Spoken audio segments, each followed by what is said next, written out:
Ajak Anda langsung ketemu sama Mas Guntur Romli. Saat ini masih di jalan menuju kantor DPP PD Perjuangan yang kabarnya mau membicarakan apakah benar Anies akan diusung atau enggak. Tapi benar seperti itu atau tidak, Mas Guntur yang bisa menjawab. Seserius apa?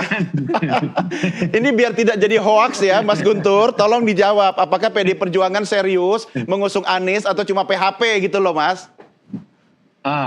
Tentu saja serius, karena itu kan suara yang berangkat dari bawah. Itu yang diusulkan oleh pengurus daerah PDI Perjuangan DKI Jakarta. Ya. Dan juga di situ kan dalam realitasnya PDI Perjuangan Jakarta kan memang harus bekerja sama dengan partai politik yang lain.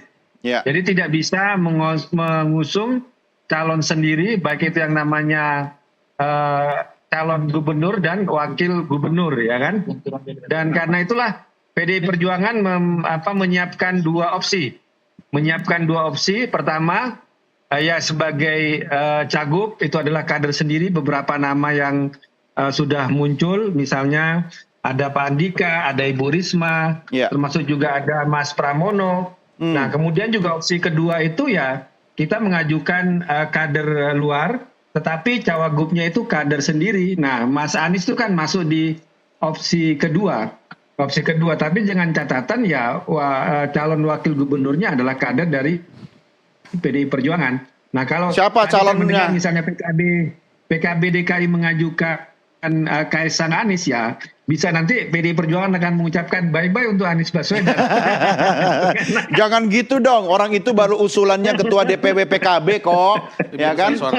Iya. Tapi intinya kembali ke tayang tadi disampaikan bahwa dari yang awal bahwa pujian Mbak Puan ke Mas Anies, kemudian Mas Anies ke PDI Perjuangan, menurut saya itu pujian yang objektif lah, bukan sekedar basa-basi.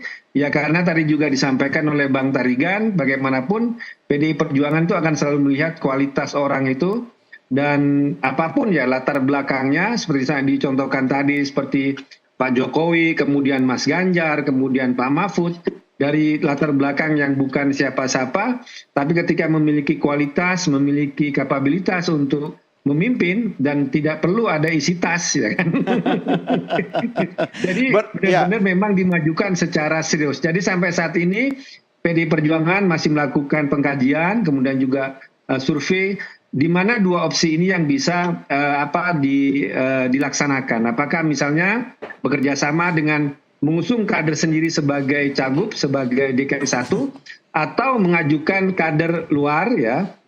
Dan nama yang terkuat adalah Mas Anies Baswedan dengan mengajukan kader sendiri sebagai cawagup. Nah, untuk cawagup dari kader sendiri, siapa? Ada nama misalnya Mas Charles Honoris, ada Bang Pras yang sekarang ketua DPRD, itulah nama-nama yang beredar. Nah, tapi kalau sebagai cagup sendiri ya ada nama-nama seperti Pak Andika, ada Ibu Risma, termasuk juga Mas Pramono Anung, itu yang bisa ditawarkan. Nah, tapi kan nanti kan tergantung kepada kesepakatan. Kan ini kan soal kerjasama antar partai, dua partai, beberapa partai, sehingga untuk menentukan itu ya semuanya harus sepakat, begitu, Mas.